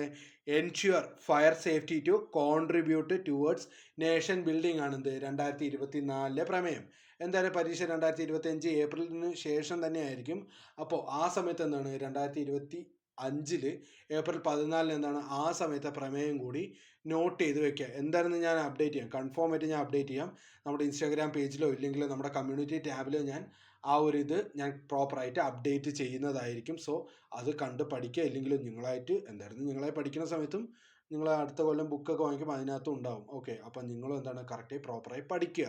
ഓക്കെ, ഞാൻ എൻ്റെ പേജ് ഫോളോ ചെയ്യണമെന്നൊന്നും പറയില്ല, പക്ഷെ എന്നിരുന്നാലും ദിവസം എടുത്തിട്ട് അതൊന്നെങ്കിലും വായിച്ചു നോക്കുക. കാരണം ഇൻസ്റ്റാഗ്രാമിൽ ഞാൻ ഒരുപാട് SCRT ടോപ്പിക്കുകൾ എന്ന് വെച്ചാൽ ചെറിയ ചെറിയ SCRTയിലെ ഭാഗങ്ങൾ ഞാൻ സ്ക്രീൻഷോട്ട് ചെയ്തിട്ട് അതിനകത്ത് അപ്ലോഡ് ചെയ്യുന്നുണ്ട്. ഓക്കെ, വളരെ പ്രധാനപ്പെട്ട പോയിന്റ്സ് ഒക്കെയാണ്. അതും പുതിയ SCRTയിലെ കുറച്ച് പോയിന്റ്സ് ഒക്കെയാണ് ഞാൻ അതിനകത്ത് അപ്ലോഡ് ചെയ്യണത്. സോ നിങ്ങൾ ഫോളോ ചെയ്തില്ലെങ്കിലും കുഴപ്പമില്ല, ലൈക്ക് ചെയ്തില്ലെങ്കിലും കുഴപ്പമില്ല, നിങ്ങൾ ജസ്റ്റ് അത് ദിവസം എടുത്തൊന്ന് കണ്ട് പഠിക്കുക. ഡെയിലി അപ്ഡേറ്റ് ചെയ്യുന്നുണ്ട് കേട്ടോ. എല്ലാ ദിവസവും ഇപ്പോൾ തുടങ്ങി ഏകദേശം ഒരു 10-40 ദിവസത്തിൻ്റെ മേളിലായി. ഈ 40-45 ദിവസമായിട്ട് എന്താണ് ഞാൻ പ്രോപ്പറായിട്ട് അപ്ഡേറ്റ് ചെയ്യുന്നുണ്ട്. സോ എല്ലാവരും അത് കണ്ട് പഠിക്കുക. എന്നെ ഫോളോ ചെയ്യണമെന്നോ ലൈക്ക് ചെയ്യണമെന്നോ ഒന്നും ഞാൻ പറയണില്ല. ഓക്കെ, അതൊന്ന് കണ്ട് പഠിക്കുക. നിങ്ങൾ പഠിച്ചാൽ മാത്രം മതി. അതേപോലെ തന്നെ ഈ വീഡിയോ നിങ്ങൾ മാക്സിമം കൂട്ടുകാരിലേക്ക് എത്തിക്കുക. ഓക്കെ, ഇവിടെ എന്തുകൊണ്ട് ഞാൻ സബ്സ്ക്രൈബ് ചെയ്യാൻ പറയണമെന്ന് വെച്ച് കഴിഞ്ഞാൽ ഞാൻ ഇടുമ്പോൾ നിങ്ങൾക്ക് അറിയണ്ടേ. അല്ലാണ്ട് ഞാൻ വെറുതെ വീഡിയോ അപ്ലോഡ് ചെയ്തിട്ട് നിങ്ങൾ അറിയാണ്ടിരുന്നിട്ടും കാര്യമില്ലല്ലോ. ഓക്കെ, അപ്പോൾ അതിലൂടെ പഠിക്കുക എല്ലാവരും. ഓക്കെ, അപ്പോൾ എല്ലാവരും പഠിക്കുക, മാക്സിമം കൂട്ടുകാരിലേക്ക് ഷെയർ ചെയ്യുക. ഓക്കെ, അപ്പോൾ എന്താണ് 2023 എന്താണ് നമ്മൾ പ്രമേയം പറഞ്ഞത്? അഗ്നി എന്ന് ഷോർട്ട് ഫോം ആയിട്ട് പഠിച്ചു വയ്ക്കുക. Awareness in fire safety for growth of nation infrastructure ആണെന്ത് അഗ്നി എന്ന് പറയുക. അതേപോലെ 2024 എന്താണ്? Ensure fire safety to contribute towards nation building ആണെന്ത് നമ്മുടെ അഗ്നിയല്ല അഗ്നിശമന ദിനത്തിൻ്റെ 2024 പ്രമേയം. 25 പ്രമേയം ഞാൻ അപ്ഡേറ്റ് ചെയ്യാം. അടുത്തതാണ് താപവും ഊഷ്മാവും. താപം ഊർജത്തിന്റെ ഒരു രൂപമാണ്. താപം എന്താണ്? ഊർജത്തിന്റെ ഒരു രൂപമാണ്. ഒരു വസ്തുവിലെ തന്മാത്രകളുടെ ചലനം മൂലം ലഭ്യമാകുന്നതാണ് താപം. ഒരു വസ്തുവിലെ തന്മാത്രകളുടെ ചലനം മൂലം ലഭ്യമാകുന്നതാണ് താപം. താപത്തിന്റെ യൂണിറ്റ് എന്താണ്? ജൂളും കലോറിയും ആണ് എന്ത് താപത്തിന്റെ യൂണിറ്റ്. ജൂളും കലോറിയും ആണ് എന്ത് താപത്തിന്റെ യൂണിറ്റ്. താപോർജത്തിന്റെ SI യൂണിറ്റ് എന്താണെന്ന് ചോദിച്ചാൽ ജൂളാണ്. താപോർജത്തിന്റെ SI യൂണിറ്റ് എന്താണ്? ജൂളാണ്. എല്ലാ ഊർജ രൂപങ്ങളുടെയും പൊതുവായിട്ടുള്ള യൂണിറ്റ് ആണ് കലോറി. എല്ലാ ഊർജ രൂപങ്ങളുടെയും പൊതുവായിട്ടുള്ള യൂണിറ്റ് ആണ് എന്ത് കലോറി എന്ന് പറയുന്നത്. 1 ഗ്രാം ജലത്തിന്റെ ഊഷ്മാവ് 1 ഡിഗ്രി ഉയർത്തുന്നതിന് ആവശ്യമായ താപത്തിന്റെ അളവാണ് എന്ത് 1 കലോറി. 1 ഗ്രാം ജലത്തിന്റെ ഊഷ്മാവ് 1 ഡിഗ്രി ഉയർത്താൻ ആവശ്യമായ താപത്തിന്റെ അളവാണ് എന്ത് 1 കലോറി എന്ന് പറയുന്നത്. 1 കലോറി എത്രയാണ്? 4.18 ജൂൾ ആണ് കേട്ടോ. 1 കലോറി എന്നത് എത്രയാണ്? 4.18 ജൂൾ ആണ്. 4.18 ജൂൾ ആണ്. ഒരു പദാർത്ഥത്തിലെ തന്മാത്രകളുടെ ആകെ ഗതികോർജത്തിന്റെ അളവാണ് താപം. ഒരു പദാർത്ഥത്തിലെ തന്മാത്രകളുടെ ആകെ ഗതികോർജത്തിന്റെ അളവാണ് എന്ത് താപം എന്ന് പറയുന്നത്. ഒരു വസ്തുവിന്റെ തന്മാത്രകളുടെ ശരാശരി ഗതികോർജത്തിന്റെ അളവാണ് എന്ത് ഊഷ്മാവ് അഥവാ താപനില എന്നത്. ഒരു വസ്തുവിന്റെ തന്മാത്രകളുടെ ശരാശരി ഗതികോർജത്തിന്റെ അളവാണ് എന്ത് ഊഷ്മാവ് അല്ലെങ്കിൽ താപനില എന്ന് പറയുന്നത്. അപ്പൊ എന്താണ്? ഒന്നുകൂടി ഞാൻ പറയണു. താപം എന്താണ്? ഒരു പദാർത്ഥത്തിലെ തന്മാത്രകളുടെ ആകെ ഗതികോർജം ആണെങ്കിൽ എന്താണ്? താപം. ആകെ കൈനറ്റിക് എനർജി എന്താണ്? താപമാണ്. അത് ശരാശരി ആവറേജ് കൈനറ്റിക് എനർജിയാണ് എന്ത് ഊഷ്മാവ് അല്ലെങ്കിൽ താപനില എന്ന് പറയുന്നത്. ഓക്കെ, ഒരു പദാർത്ഥത്തിലെ തന്മാത്രകളുടെ ടോട്ടൽ കൈനറ്റിക് എനർജിയാണ് എന്ത് നമ്മുടെ താപം എന്നതും, അതേപോലെ ആവറേജ് കൈനറ്റിക് എനർജിയാണ് എന്ത് ഊഷ്മാവ് അല്ലെങ്കിൽ താപനില എന്നതും. വസ്തുവിന്റെ താപനിലയെ സൂചിപ്പിക്കുന്ന അളവാണ് എന്ത് ഊഷ്മാവ്. വസ്തുവിന്റെ താപനില നമുക്കറിയാം, ഇത്ര ടെമ്പറേച്ചർ ഉണ്ടെന്ന് പറയുന്നതിനെയാണ് നമ്മൾ എന്ത് ഊഷ്മാവ് എന്ന് പറയുന്നത്. ഊഷ്മാവ് അളക്കാൻ ഉപയോഗിക്കുന്നതാണ് എന്ത് സെൽഷ്യസും അതേപോലെ ഫാരൻഹീറ്റും കെൽവിനും. സെൽഷ്യസ്, ഫാരൻഹീറ്റ്, കെൽവിൻ ഇതെല്ലാവർക്കും അറിയുന്ന അടിസ്ഥാന പോയിന്റുകളാണ്. ചൂടാകുമ്പോൾ പദാർത്ഥങ്ങൾക്കുണ്ടാവുന്ന മാറ്റങ്ങളാണ് എന്ത് ഖരപദാർത്ഥങ്ങളും ദ്രാവക പദാർത്ഥങ്ങളും ചൂടാക്കുമ്പോൾ വികസിക്കുകയും തണുക്കുമ്പോൾ സങ്കോചിക്കുകയും ചെയ്യുന്നു. എന്താണ്? ചൂടാക്കുന്ന സമയത്ത് ഖരമായിക്കോട്ടെ ദ്രാവകമായിക്കോട്ടെ ചൂടാക്കുന്ന സമയത്ത് എന്താണ് വികസിക്കുകയും തണുക്കുമ്പോൾ എന്താണ് സങ്കോചിക്കുകയും ചെയ്യുന്നു. അടുത്തത് ബോയിൽ നിയമം. ഊഷ്മാവ് സ്ഥിരമായിരിക്കുമ്പോൾ ഒരു വാതകത്തിന്റെ വ്യാപ്തവും മർദ്ദവും വിപരീത അനുപാതത്തിലായിരിക്കും. അതാണ് എന്ത് നമ്മൾ ബോയിൽ നിയമം എന്ന് പറയുന്നത്. എന്താണ്? ഊഷ്മാവ് ടെമ്പറേച്ചർ സ്ഥിരമായിരിക്കുമ്പോൾ വാതകത്തിന്റെ വ്യാപ്തവും മർദ്ദവും എന്താണ് വിപരീത അനുപാതത്തിലായിരിക്കും. വാതകത്തിന്റെ വ്യാപ്തവും മർദ്ദവും എന്താണ് വിപരീത അനുപാതത്തിലായിരിക്കും. എന്താണ്? വ്യാപ്തം കൂടുമ്പോൾ മർദ്ദം കുറയും, മർദ്ദം കൂടുമ്പോൾ വ്യാപ്തം കുറയും. ഓക്കെ, നമ്മൾ ഈ ഒരു സിറഞ്ച് മാത്രം ഒന്ന് കൺസെപ്റ്റിൽ ആലോചിച്ചാൽ മതി. സിറഞ്ച് ആലോചിക്കുക. എന്താണ്? നമ്മൾ സിറഞ്ചിലെ മറ്റേ ലിവർ നമ്മൾ ഉള്ളിലേക്ക് പുൾ ചെയ്യുമ്പോൾ എന്താണ് അതിലെ വ്യാപ്തം കുറയും, എന്ന് വെച്ചാൽ അതിൻ്റെ ഉള്ളിലുള്ള കണ്ടന്റ് കുറയും. അതേപോലെ അവിടെ ഉള്ളിലുണ്ടാവുന്ന പ്രഷർ എന്താണ് ഒരുപാട് കൂടും. ഓക്കെ, അതേപോലെ തന്നെ ആ ഒരു ലിവർ നമ്മൾ റിലീസ് ചെയ്യുമ്പോൾ എന്താണ് ആ ഒരു ഫുള്ളായി കുറയും. എന്താണ്? മർദ്ദം മാക്സിമം കുറഞ്ഞിട്ട് അതിൽ വ്യാപ്തം ഒരുപാട് ഉണ്ടാവും. നമ്മൾ സിറഞ്ച് മാത്രം ഒന്ന് ആലോചിക്കുക. കോൺസ്റ്റന്റ് ടെമ്പറേച്ചറിൽ എന്താണ് ഒരു വാതകത്തിൽ വ്യാപ്തവും മർദ്ദവും എന്താണ് വിപരീത അനുപാതത്തിലായിരിക്കും കേട്ടോ. ഓക്കെ, അത് മനസ്സിലാവാൻ വേണ്ടിയിട്ടാണ് ഒരു സിറഞ്ച് എന്ന് പറഞ്ഞത്. ഇത് ടോട്ടലി വേറെ കൺസെപ്റ്റ് ആണ്. ഞാൻ നിങ്ങൾക്ക് മനസ്സിലാവാൻ വേണ്ടിയിട്ടാണ് സിറഞ്ച് പറഞ്ഞത് കേട്ടോ. അടുത്തതാണ് ചാൾസ് നിയമം. മർദ്ദം സ്ഥിരമായിരിക്കുമ്പോൾ ഒരു വാതകത്തിന്റെ വ്യാപ്തവും ഊഷ്മാവും നേരനുപാതത്തിലായിരിക്കും. അതായത് ഊഷ്മാവ് ഓരോ ഡിഗ്രി സെൽഷ്യസ് വർദ്ധിക്കുമ്പോഴും അതിന്റെ വ്യാപ്തം 0 ഡിഗ്രി സെൽഷ്യസിനുള്ളിൽ വ്യാപ്തത്തിന്റെ 1/273 ഭാഗം വർദ്ധിക്കുന്നു. അപ്പൊ എന്താണ്? മർദ്ദം സ്ഥിരമായിരിക്കുന്ന സമയത്ത് ഒരു വാതകത്തിന്റെ വ്യാപ്തവും ഊഷ്മാവും എന്താണ് നേരനുപാതത്തിലായിരിക്കും. വ്യാപ്തവും ഊഷ്മാവും എന്താണ് നേരനുപാതത്തിലായിരിക്കും. അതാണ് എന്ത് ചാൾസ് ലോ പറയുന്നത് കേട്ടാ. ഇനി നമ്മൾ പറയാൻ പോണതാണ് എന്ത് ഫയർ ട്രയാങ്കിൾ. ജ്വലനം നടക്കുന്നതിന് താപം, ഓക്സിജൻ, ഇന്ധനം എന്നീ 3 ഘടകങ്ങൾ അത്യാവശ്യമാണ്. ഓക്കെ, ഈ ഒരു ചിത്രം കണ്ടല്ലോ. ഓക്സിജൻ, ഹീറ്റ്, ഫ്യൂവൽ ഇതൊക്കെ എന്താണ് അനിവാര്യമാണ്. ഈ മൂന്ന് ഘടകങ്ങളെ ഒരു ത്രികോണത്തിന്റെ 3 വശങ്ങളായി ചിത്രീകരിക്കുന്നതിനെയാണ് നമ്മൾ എന്ത് പറയുക, ഫയർ ട്രയാങ്കിൾ എന്ന് പറയുക. ഏതെങ്കിലും ഒരു വശമില്ലെങ്കിൽ ത്രികോണം ഇല്ലാത്തതുപോലെ എന്താണ്, ഇതിൽ ഏതെങ്കിലും ഒരെണ്ണം എന്ന് വെച്ചാൽ ഓക്സിജനോ ഹീറ്റോ അല്ലെങ്കിൽ ഫ്യൂവലോ ഇല്ലെങ്കിൽ എന്താണ്, ജ്വലനം ഒരിക്കലും നടക്കില്ല. ജ്വലനത്തിന്റെ ഘടകങ്ങളായ ഇന്ധനം, ഓക്സിജൻ എന്നിവ ആവശ്യമായ അളവിൽ ഉണ്ടെങ്കിൽ പര്യാപ്തമായ അളവിലുള്ള താപം ലഭിക്കുമ്പോൾ മാത്രമേ എന്താണ്, ജ്വലനം ആരംഭിക്കുകയുള്ളൂ. താപത്തിന്റെയും ജ്വലനത്തിന്റെയും രസതന്ത്രം. തീ ഉണ്ടാകുന്നത് വസ്തുക്കളും ഓക്സിജനുമായുള്ള രാസപ്രവർത്തനത്തിന്റെ ഫലമായിട്ടാണ്. ഒരു വസ്തുവിന് മതിയായ താപത്തിന്റെ സാന്നിധ്യത്തിൽ ഓക്സിജനുമായി പ്രവർത്തിച്ച് താപമോ പ്രകാശമോ ഉണ്ടാവുന്ന രാസപ്രവർത്തനമാണെന്ത്, ജ്വലനം എന്ന് പറയുന്നത്. Spontaneous combustion. അപ്പോൾ ഒരു വസ്തുവിൽ രാസപ്രവർത്തന ഫലമായി ചൂടുണ്ടാകുകയും ക്രമേണ ചൂട് വർദ്ധിച്ച് വസ്തു സ്വയം കത്തുകയും ചെയ്യുന്ന പ്രതിഭാസമാണെന്ത്, സ്പോണ്ടേനിയസ് കമ്പഷൻ. ഓക്കെ, എന്താണ്, ഒരു വസ്തുവിനുള്ളിലെ രാസപ്രവർത്തന ഫലമായി ചൂടുണ്ടാകുകയും ക്രമേണ ചൂട് കൂടി വരുന്നതിന് പറയുന്ന പേര് എന്താണ്, സ്പോണ്ടേനിയസ് കമ്പഷൻ. ഓക്കെ. നനവുള്ള വൈക്കോല് കൂട്ടിയിട്ടിരുന്നാൽ ഈ രീതിയിൽ സ്വയം കത്താൻ കാരണം എന്താണെന്ന് ചോദിച്ചാൽ, സൂക്ഷ്മജീവികളില്ലേ, സൂക്ഷ്മജീവികളുടെ ജീർണന പ്രവർത്തനം മൂലം താപം ഉണ്ടാകുന്നതിലാണ്. അതേപോലെ തന്നെ ചിലതരം എണ്ണകളും കൊഴുപ്പുകളും അന്തരീക്ഷത്തിൽ നിന്നും ഓക്സിജൻ ആഗിരണം ചെയ്ത് രാസപ്രവർത്തനം നടന്ന് ചൂടുണ്ടായി സ്വയം കത്താൻ സാധ്യതയുണ്ട്. കൽക്കരിയിൽ ചെറിയ അളവിൽ കാണപ്പെടുന്ന പൈററ്റീസ് ഓക്സിജനെ ആഗിരണം ചെയ്ത് രാസപ്രവർത്തനം നടത്തുന്നതിൻ്റെ ഫലമായി കൽക്കരി സ്റ്റോറുകളിലും ഖനികളിലും തീപിടുത്തം ഉണ്ടാകുന്നു. ഇതിന് ഉദാഹരണമൊക്കെ എന്താണ്, സ്പോണ്ടേനിയസ് കമ്പാൻഷന് ഉദാഹരണമാണ് ഇതെല്ലാം.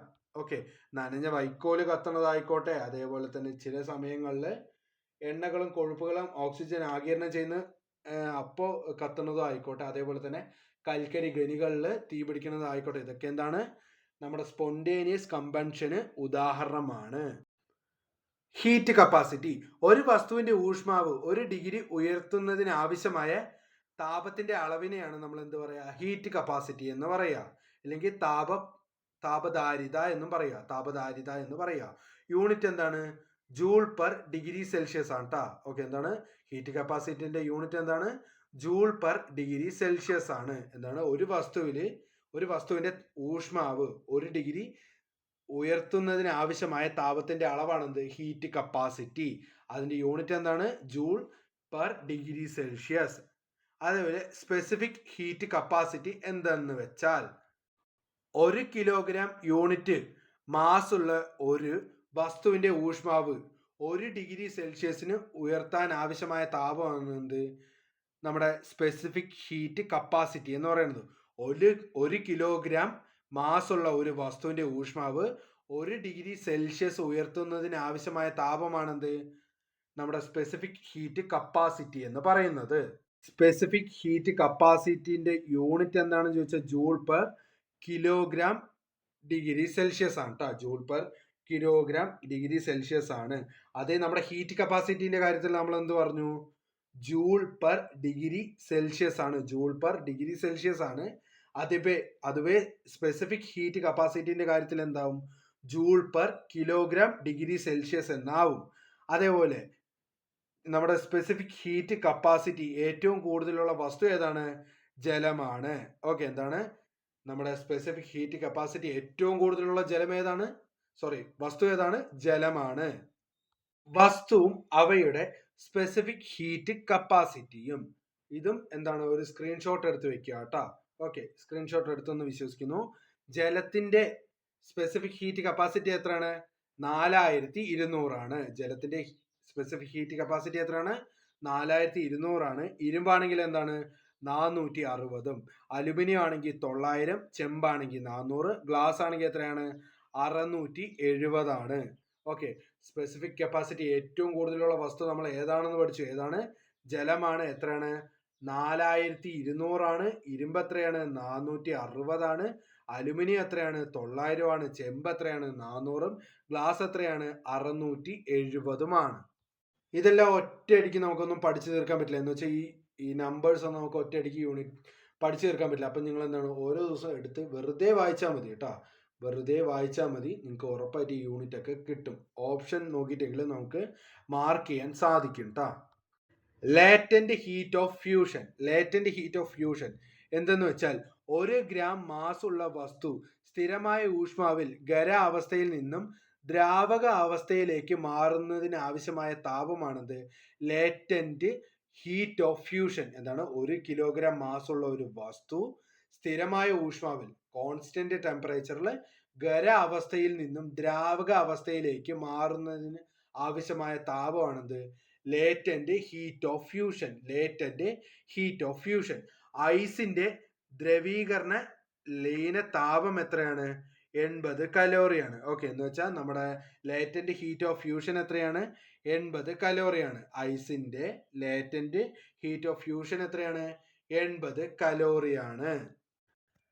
ലേറ്റന്റ് ഹീറ്റ് ഓഫ് വേപ്പറൈസേഷൻ എന്ന് പറയുന്നതുണ്ട്.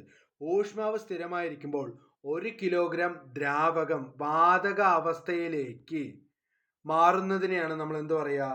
ലേറ്റന്റ് ഹീറ്റ് ഓഫ് വേപ്പറൈസേഷൻ എന്ന് പറയാ. നമ്മൾ പറഞ്ഞു ലേറ്റന്റ് ഹീറ്റ് ഓഫ് ഫ്യൂഷൻ എന്താണ്? ഖരാവസ്ഥയിൽ നിന്നും ദ്രാവക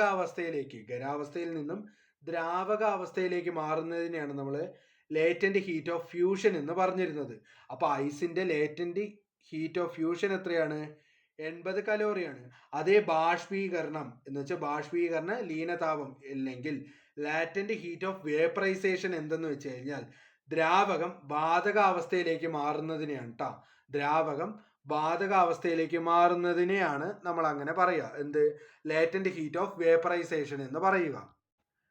ബാഷ്പീകരണം സംഭവിക്കുന്നതിന് ദ്രാവക തന്മാത്രകൾ തമ്മിലുള്ള ബന്ധം ഇല്ലാതെയാക്കുന്നതിന് ആവശ്യമായ ഊർജം നൽകണം.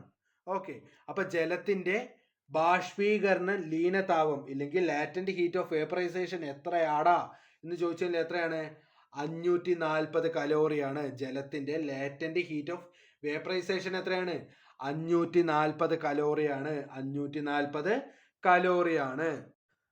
വാതകങ്ങളുടെ ദ്രവീകരണം. വാതകങ്ങളെ മർദ്ദം ഉപയോഗിച്ച് ദ്രാവകമാക്കി മാറ്റുവാൻ ആവശ്യമായ ഏറ്റവും കുറഞ്ഞ മർദ്ദമാണെന്ത്? ക്രിട്ടിക്കൽ പ്രഷർ എന്ന് പറയുന്നത്. എന്താണ്? വാതകങ്ങളെ മർദ്ദം ഉപയോഗിച്ച് ദ്രാവകമാറ്റി മാറ്റാൻ ആവശ്യമായ ഏറ്റവും കുറഞ്ഞ മർദ്ദം എന്താണ്? ക്രിട്ടിക്കൽ പ്രഷർ ആണ്. ഒരു പ്രത്യേക ഊഷ്മാവിന് താഴെ വാതകങ്ങളെ മർദ്ദം ഉപയോഗിച്ച് ദ്രാവകമാക്കി മാറ്റുവാൻ കഴിയുന്ന ഊഷ്മാവാണെന്ത്?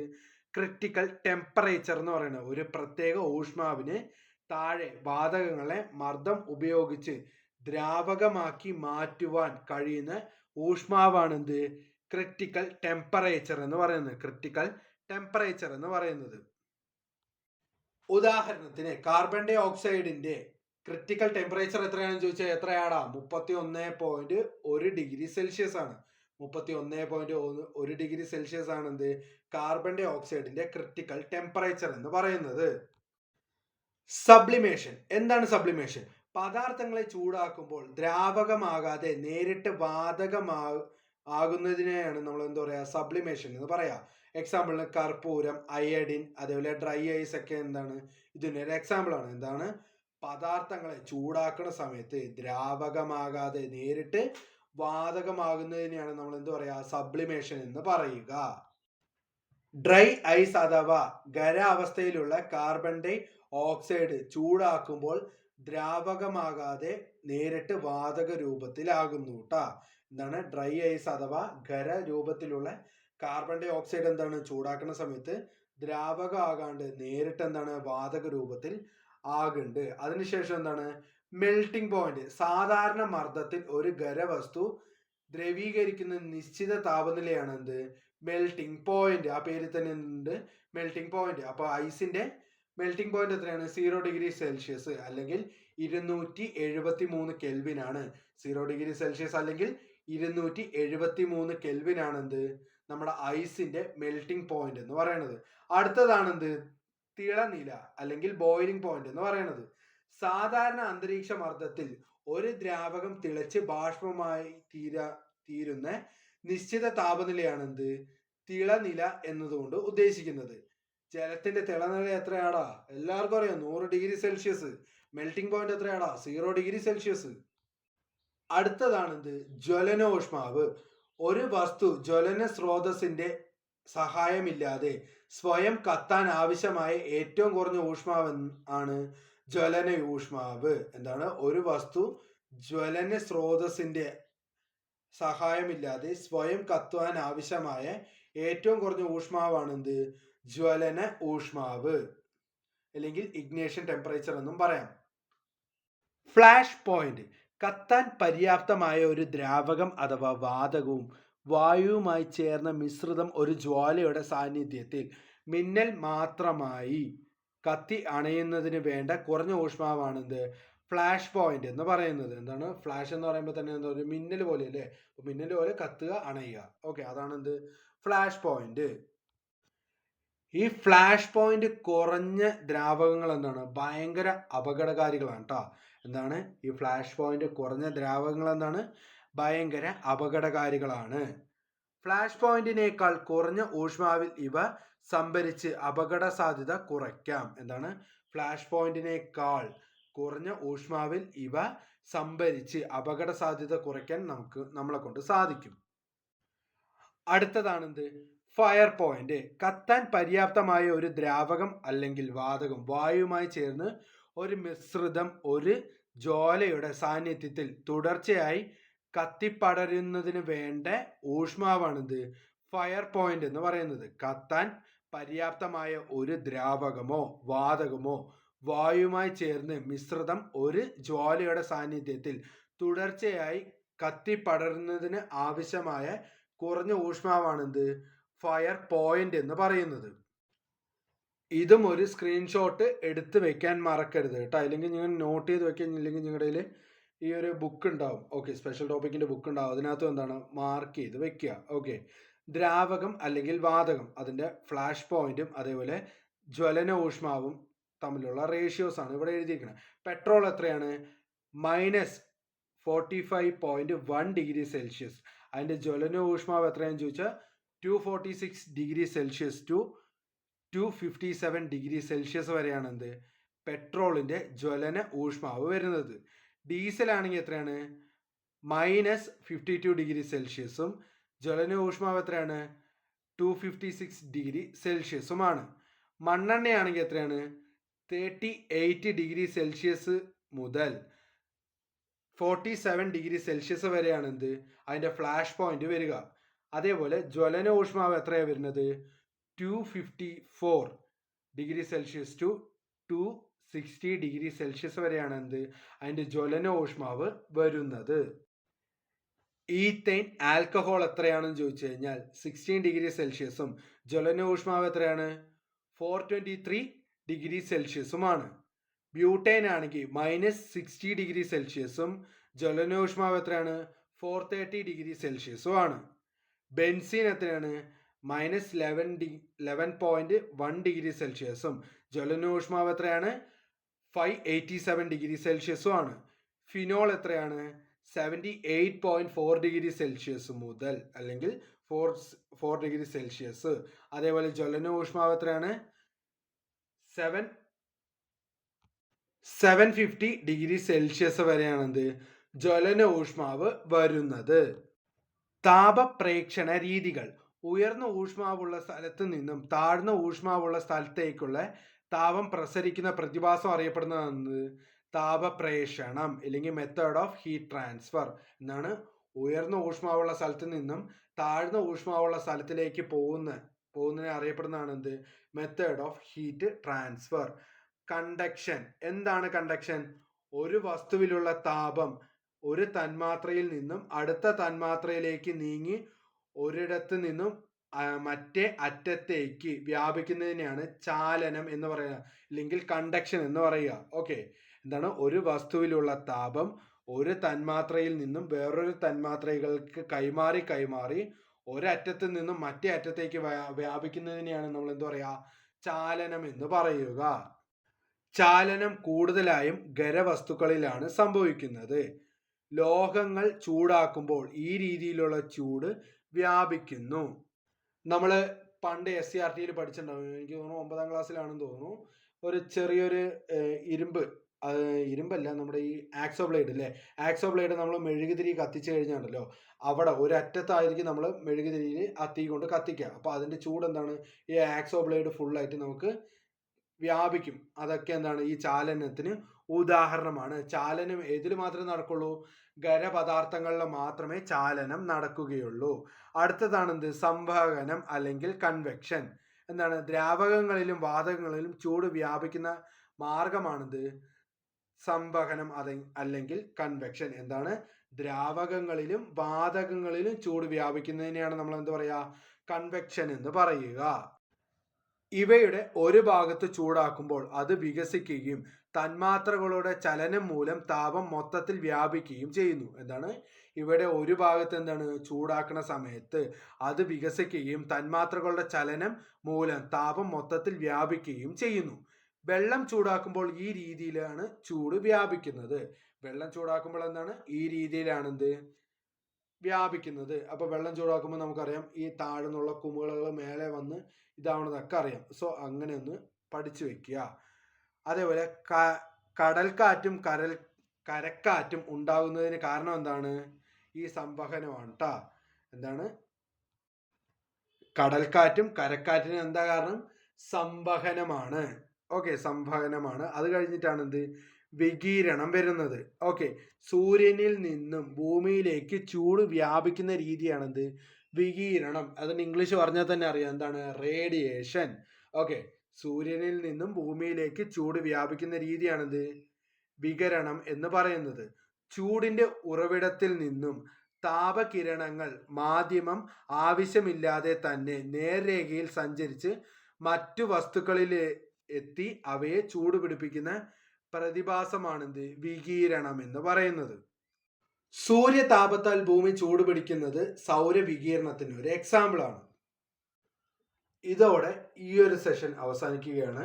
സോ എന്തെങ്കിലും ഡൗട്ട് ഉണ്ടെങ്കിൽ താഴെ കമന്റ് സെക്ഷനിൽ പറയുക, അതിന് ഞാൻ പ്രോപ്പറായ എക്സ്പ്ലനേഷൻ തരാം. അതേപോലെ തന്നെ ഞാൻ പറഞ്ഞതിൽ ചെറിയ ചെറിയ മിസ്റ്റേക്സ് ഉണ്ട്, അതെനിക്ക് മനസ്സിലായി. ഞാൻ അപ്പം തന്നെ മാക്സിമം തിരുത്തിയിട്ടുണ്ടായിരുന്നു. സോ അത് എന്നോട് ക്ഷമിക്കുക, അടുത്ത വീഡിയോയിൽ ഞാൻ റിപ്പീറ്റ് ചെയ്യാതെ ഇരിക്കാം. അതേപോലെ തന്നെ വീഡിയോ ഇഷ്ടപ്പെട്ടെങ്കിൽ വീഡിയോ ലൈക്ക് ചെയ്യാനും നിങ്ങളുടെ കൂട്ടുകാരിലേക്ക് ഷെയർ ചെയ്യാനും ഈ ചാനൽ ഒന്ന് സബ്സ്ക്രൈബ് ചെയ്യുന്നതും പരിഗണിക്കുക. സോ ഇങ്ങനെ സബ്സ്ക്രൈബ് ചെയ്യുമ്പോൾ എനിക്കൊരു മോട്ടിവേഷൻ കിട്ടിയിട്ട് ഞാനും ഒരുപാട് വീഡിയോസ് അപ്ലോഡ് ചെയ്യുന്നതായിരിക്കും. സോ അടുത്തൊരു വീഡിയോ കാണുന്നവരെ എല്ലാവരും നന്നായി പഠിക്കുക. Good bye and thank you.